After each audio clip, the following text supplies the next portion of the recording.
जय श्री गणेशाय नमः। अविघ्नमस्तु। आई कुलस्वामिनी माते की जय। जय श्री गुरुदत्त श्री स्वामी समर्थ महाराज की जय। निशंक होई रे मना, निर्भय होई रे मना, प्रचंड स्वामी बळ पाठीशी, नित्य आहे रे मना, नित्य आहे रे मना। श्री स्वामी समर्थ महाराज। आजपासून आपण गुरुचरित्र कथामृतचे पारायण सुरू करत आहोत. तर हे पारायण सगळ्यांनी आजपासून ऐकावे ही नम्र विनंती. सादर करत आहेत सोनलताई. श्री स्वामी समर्थ. नमस्कार स्वामी भक्त हो. श्री स्वामी समर्थ. जय जय स्वामी समर्थ. अवधूत चिंतन श्री गुरुदेव दत्त.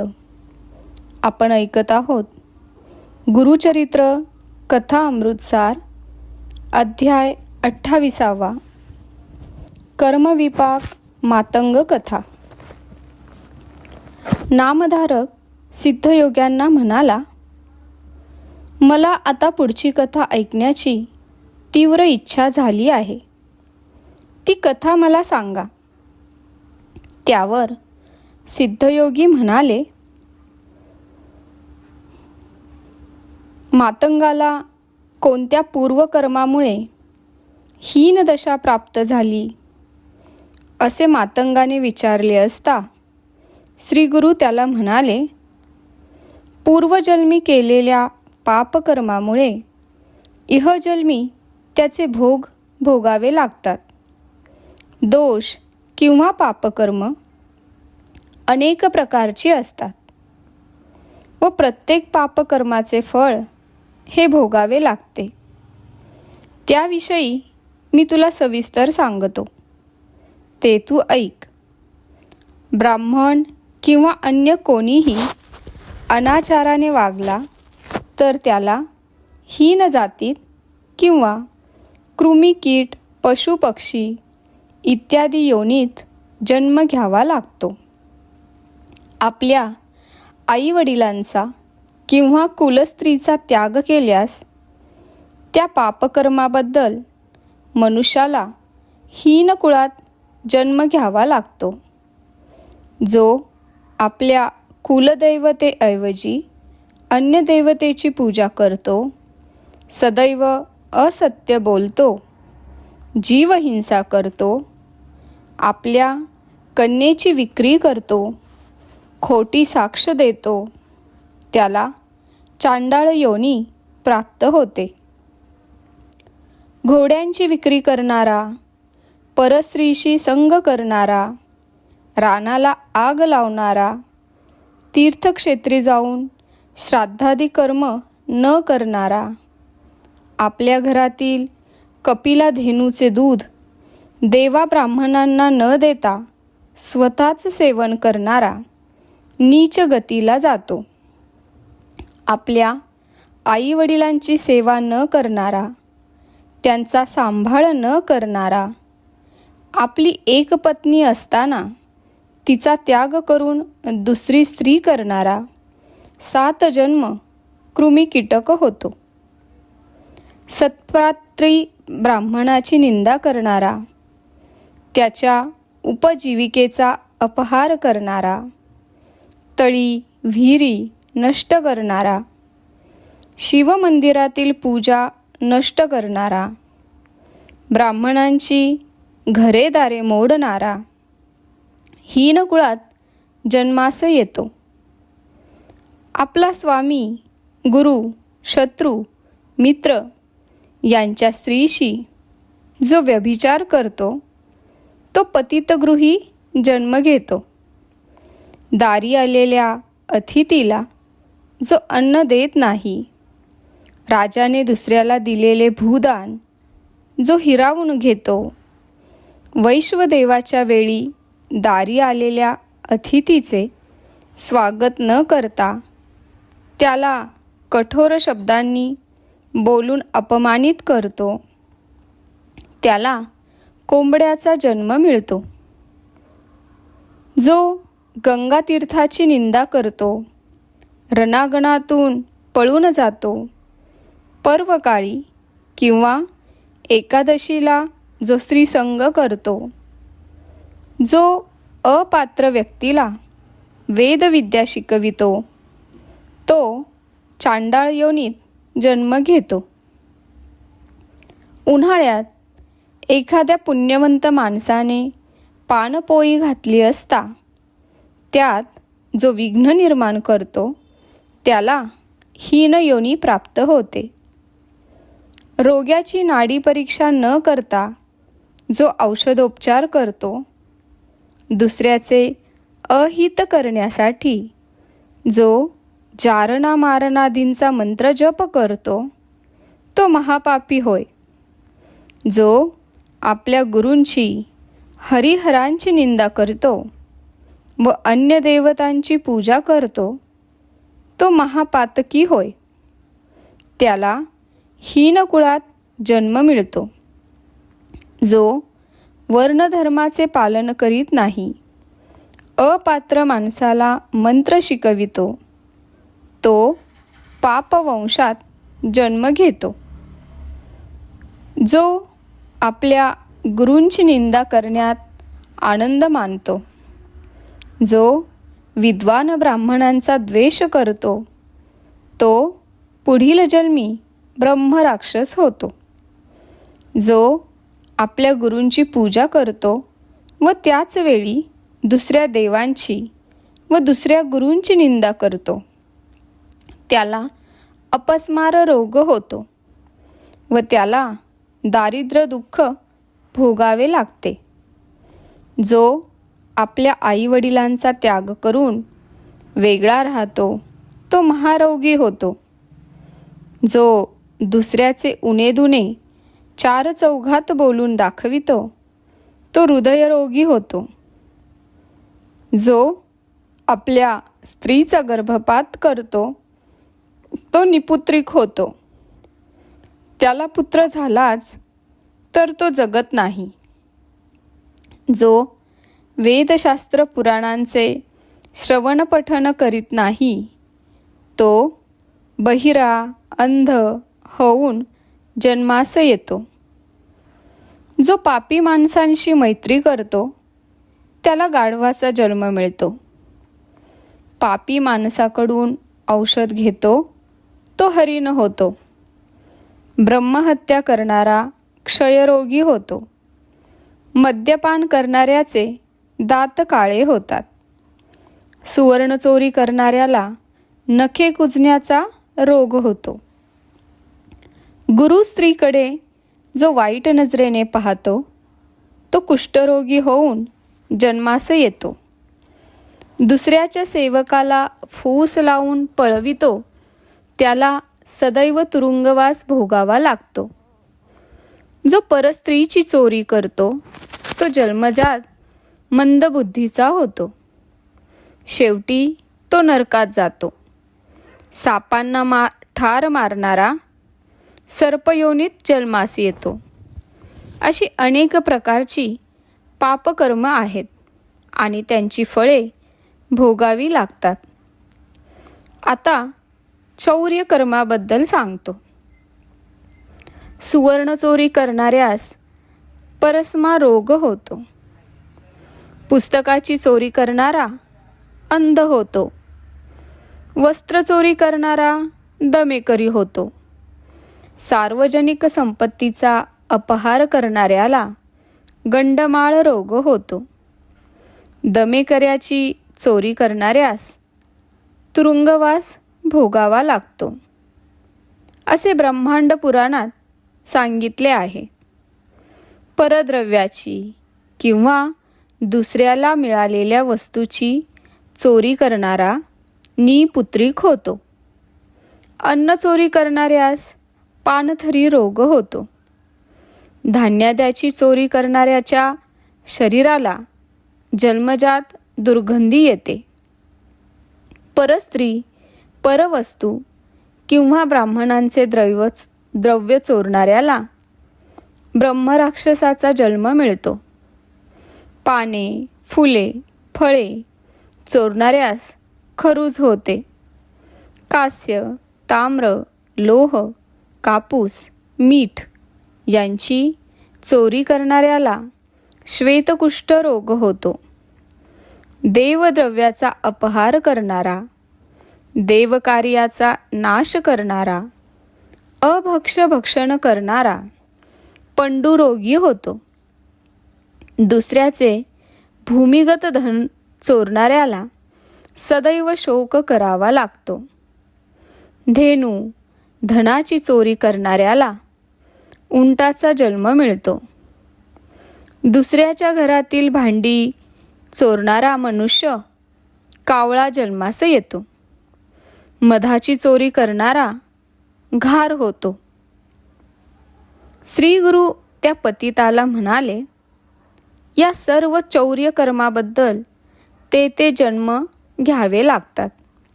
आता व्यभिचारासंबंधी महाभारताच्या शांती पर्वात श्री व्यासांनी काय सांगितले आहे ते ऐक. परस्त्रीला आलिंगन दिल्यास 100 जन्म श्वानयोनीत जन्म घ्यावा लागतो. त्यानंतर सर्पयोनीत जन्म घ्यावा लागतो. परस्त्रीची योनी पाहणारा जन्मांध होतो. भावाच्या पत्नीशी संग करणाऱ्याला गाढवाचा जन्म मिळतो. त्यानंतर त्याला सर्पयोनीत जन्म घ्यावा लागतो व शेवटी तो नरकात जातो. मित्राची पत्नी माते समान असते. तिच्याशी संग करणारा श्वानयोनीत जन्मास येतो. परस्त्रीचे मुख अवलोकन करू नये. ते वाईट बुद्धीने करणारा नेत्ररोगी होतो. हीन जातीच्या स्त्रीशी व्यभिचार करणारा श्वानयोनीत जन्म घेतो. श्री गुरूंचे हे निरूपण शांत चित्ताने ऐकत असलेल्या त्रिविक्रम भारतींनी विचारले, स्वामी, आपण सांगितलेले पापकर्म एखाद्याच्या हातून एकदाच घडले तर ते पाप कशाने नष्ट होते? यावर श्री गुरु म्हणाले, केलेल्या पापकर्माचा पश्चाताप झाला असता त्या कर्माचे पाप लागत नाही. मोठ्या पापकर्माची मनाला बोचणी लागल्यास त्याला प्रायचित्त आहे. त्यासाठी ब्रह्मदंड घ्यावा, सालंकृत गोदान करावे व ते शक्य नसल्यास यथाशक्ती द्रव्यदान करावे. केवळ अजाणतेपणे पाप घडल्यास प्रायचित्ताने शुद्धी होते. अशा वेळी गुरुसेवा केल्यास गुरु निवारण करील. 200 प्राणायाम व पुण्यतीर्थात 10 वेळा स्नान केल्यास पापाचा नाश होतो. त्याचप्रमाणे 3 गुंजा सुवर्णदान करावे. 2 योजनेपर्यंत नदी तीराने तीर्थयात्रा करावी. पती आणि पत्नी यापैकी कोणी एकाने पाप केले असेल तर दोघांनी प्रायचित्त घ्यावे. त्याचप्रमाणे गायत्री मंत्राचा 10,000 वेळा जप करावा. 12 सत्पात्री ब्राह्मणांना भोजन द्यावे. 1000 तिलाहुती द्याव्यात. याला गायत्री कृच्छ असे म्हणतात. त्याचप्रमाणे प्राजापत्य कृच्छ, अतिकृच्छ, पर्णकृच्छ करावे. त्यामुळे केवळ अज्ञानाने झालेली पापे नष्ट होतात. समुद्र सेतुबंधी स्नान केल्यास भ्रूणहत्या व कृताग्नी पातकांचा नाश होतो. विधीपूर्वक 1 कोटी गायत्री मंत्राचा जप केल्याने ब्रह्महत्या पातकाचा नाश होतो. 1 लक्ष गायत्री जप केल्यास गुरुपत्नीशी केलेल्या पातकाचा नाश होतो. अशा प्रकारे श्री गुरूंनी त्रिविक्रम भारतीला पापमुक्तीसाठी करावयाची स्नान, दान, जप, तप, उपोषण, तीर्थयात्रा हे सांगितली. पण त्या मातंगाला पुन्हा आपल्या जातीत असे काही वाटेना. श्री गुरूंनी त्याला स्वतःच्या घरी जाण्यास सांगितले, पण तो जाण्यास तयार होईना. इतक्यात त्या मातंगाची बायका मुले तेथे आली. त्याची पत्नी म्हणाली, माझ्या पतीला अपस्माराची व्याधी झाली आहे. बराच वेळ झाला ते घरी आले नाहीत, म्हणून त्यांना शोधित आम्ही येथे आलो आहोत. ती आपल्या पतीजवळ जाऊ लागली तेव्हा तो मातंग म्हणाला, मला स्पर्श करू नकोस, मी ब्राह्मण आहे. लोकांनी तिला घडलेली सारी हकीकत सांगितली. मग ती शोक करीत श्री गुरूंना म्हणाली, स्वामी, हे काय झाले हो?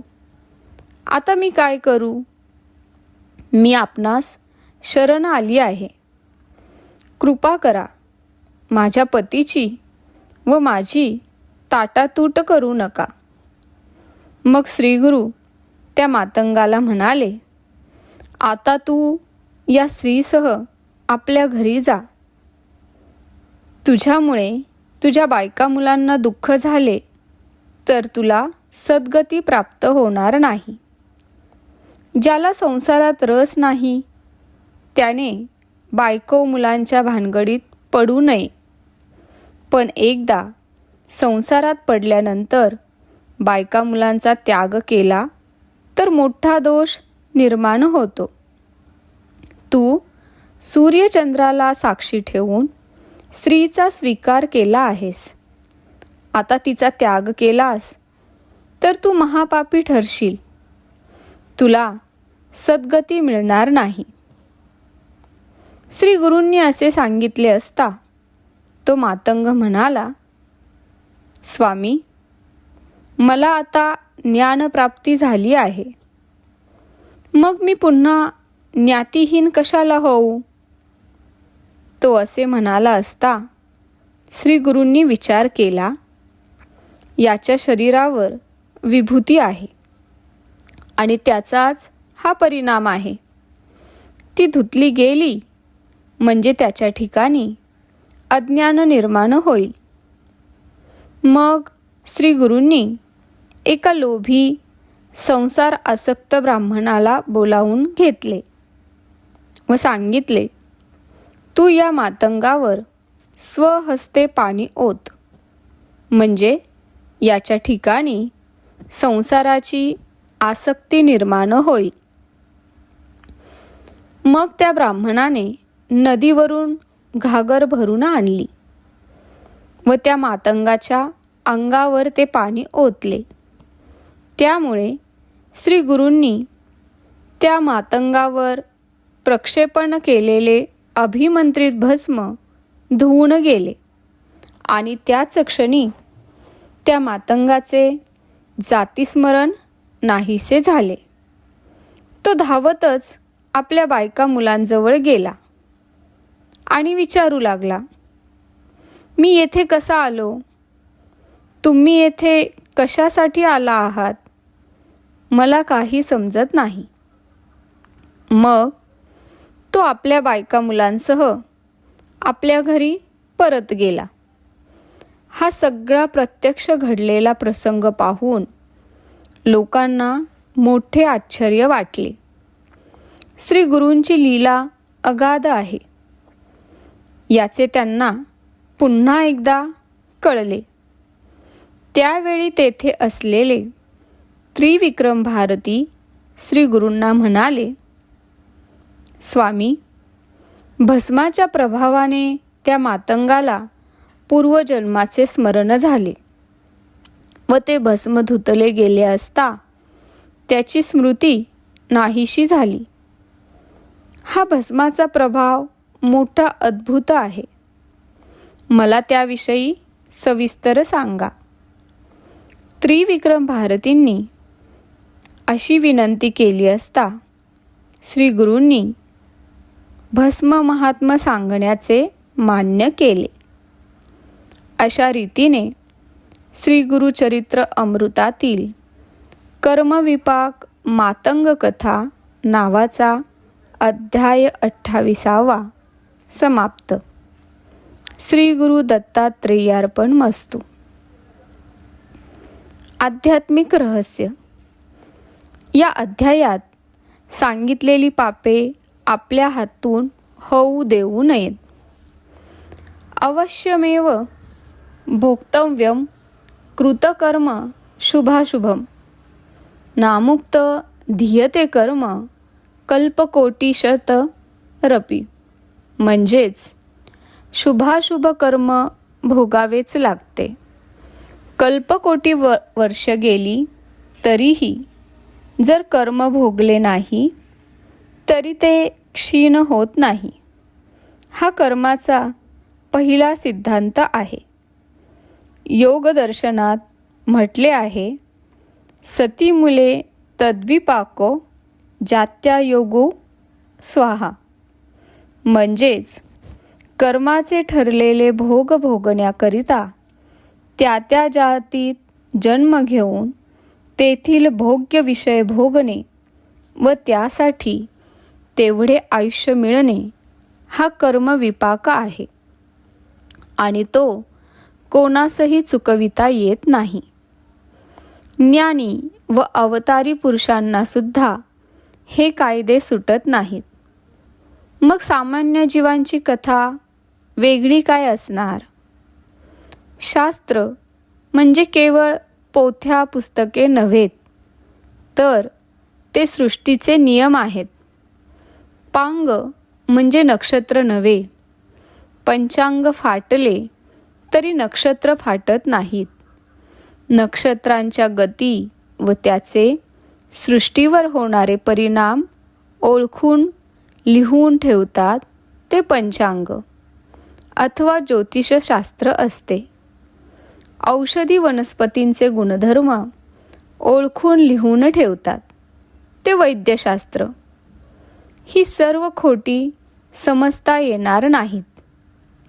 ऋषीमुनींनी अतींद्रिय दृष्टीने सृष्टीचे अदृश्य नियम शोधून काढले व जीवांच्या कल्याणाकरिता निस्वार्थी बुद्धीने ते लिहून ठेवले.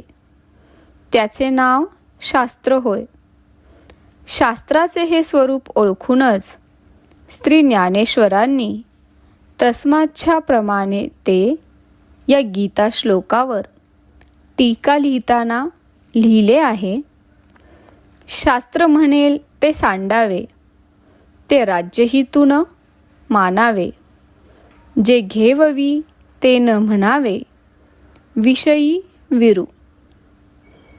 पाश्चात्यांचे बहुतेक शोध अभौतिक सुखापुरतेच आहेत. मग आमच्या ऋषीमुनींनी लावलेले शोध अभौतिक असून मानवाच्या इह व परलोकाच्याही सुखाकरिता आहेत. वनस्पतींचे गुणधर्मही प्रथम द्रष्टेपणाने जाणले व मग प्रयोग करून प्रचिती घेतली. वनस्पती त्यांना आपले गुणधर्म सांगत असत. असे त्यांचे तप सामर्थ्य होते असे वैद्यकशास्त्रात सांगितले आहे. दिव्य दृष्टीने योगी लोक जीवांचे मागील जन्म व पुढील जन्मही जाणू शकतात. हे अलीकडचे सत्पुरुष श्री माणिक प्रभू, अक्कलकोटचे श्री स्वामी समर्थ, वासुदेवानंद सरस्वती, गुलाबराव महाराज अशांच्या चरित्रावरून कळते. अस्पृश्यता ही भौतिक स्वच्छतेच्या दृष्टीने शास्त्राला धरून आहे. हे केवळ जातीविषयक अस्पृश्यताच यात नसून इतर अनेक कारणांनी विविध व्यक्ती इतरांना काही काळ अस्पृश्य ठरतात.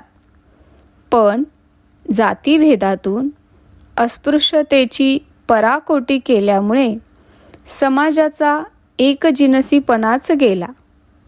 सर्वत्र दुही, द्वेषभावना, वेगळेपण, वैर या गोष्टींचाच फार जोर चढला आणि त्यामुळे हिंदू समाजाचे नुकसान झाले.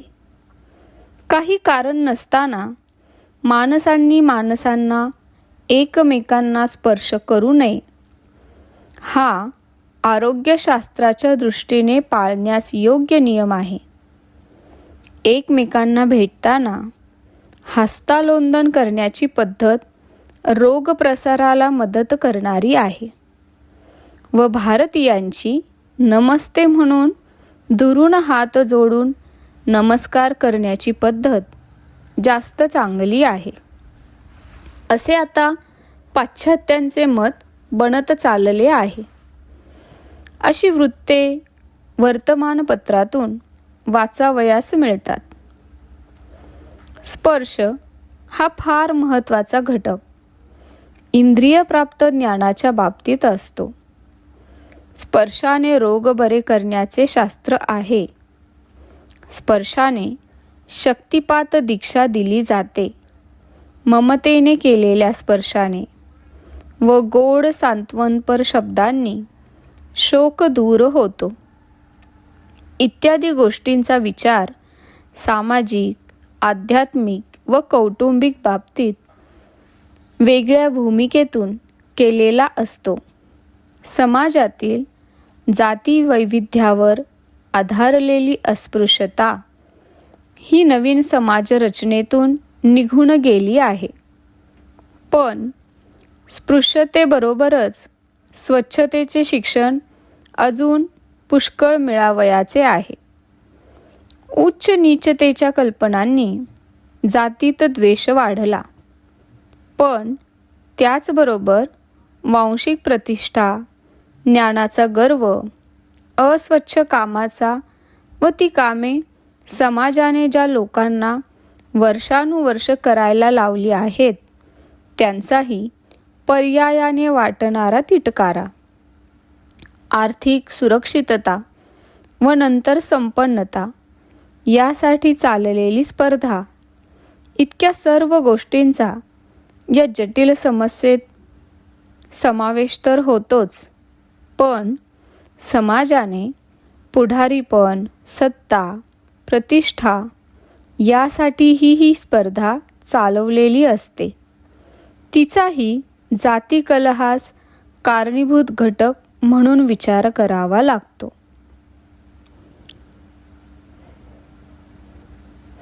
पूर्वीच्या धर्मग्रंथातून कर्म, मनोधर्म, प्रवृत्ती वगैरे सतत असणारे घटक लक्षात घेऊन सर्व जातींचा रोटी-बेटी व्यवहार सरसकट होऊ नये, काही जातीचे लोक त्यांच्या कामासाठी व कामामुळे इतरांपासून वेगळे ठेवावेत असा विचार केला गेला. त्यावेळची धर्म व अध्यात्म उपासना व व्रतनियम यांना प्राधान्य देणारी समाजाची मांडणी आता बदललेली आहे. अलिप्ततेच्या व्याख्यासुद्धा आता बदलल्या आहेत.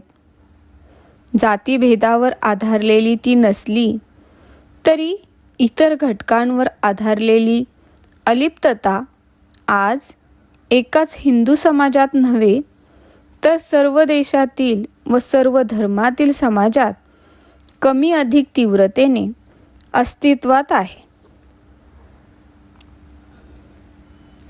अस्पृश्यता व जातीभेद, जातीद्वेष, धर्मभेद यामुळे युद्धे, तंटे, मानवसंहार झाला आहे.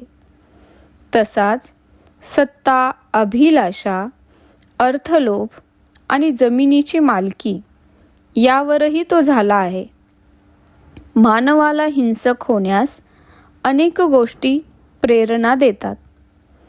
त्याला जीवनाचा सर्वकष विचार करायचा आहे. त्याला कोणतीही एकांतिक एकांगी टोकाची भूमिका घेता येत नाही. म्हणून अट्टाग्रहांना गोंडस रूप देऊन जीवन सर्वांना सुखाचे होत नसते. समदृष्टीने भूतदयेने वागणे हे सर्वथा योग्य आहे. पण भावनेच्या भरात सगळ्यांना हीन पातळीवर एकत्र आणण्यापेक्षा उत्क्रांती, उन्नती व प्रगती याच्या दिशेने सर्वांना वर आणणे अधिक श्रेयस्कर आहे. आई वडिलांकडून गुणसूत्रात येणारे काही गुणदोष अपत्यात उतरतात. त्याचाही विचार जसा पूर्वजांनी केला होता तसा पाश्चात्य आधुनिक शास्त्रज्ञांनाही केला आहे. त्यामुळे जन्माबरोबरच काही संस्कार सोबत घेऊन अपत्य जन्मास येतात. पूर्वजन्माचा सिद्धांत मान्य केल्यास माणसातील स्वभावाचे, संपत्तीचे, क्षमतेचे, सुखदुःखांचे वैचित्र्य का असावे याचा आणखी उलगडा होतो. या अध्यायात श्री गुरूंनी चांडाळाला पूर्वजन्मीचे ज्ञान दिले. पण या जन्मातील देहाचे, चांडाळ जातीचे, हाडीमाशी खिळलेले संस्कार व तो तसा जन्मलेला देह लक्षात घेऊन ते चांडाळाला ब्राह्मण करून घेऊ शकले नाहीत. या गोष्टींचे महत्त्व कर्तव्यनिष्ठ व स्वकर्मनिष्ठ लोकांना मनोमन पटेल. अशा प्रकारे हा अध्याय येथे समाप्त झाला आहे. श्री स्वामी समर्थ. जय जय स्वामी समर्थ. अवधूत चिंतन श्री गुरुदेव दत्त. धन्यवाद.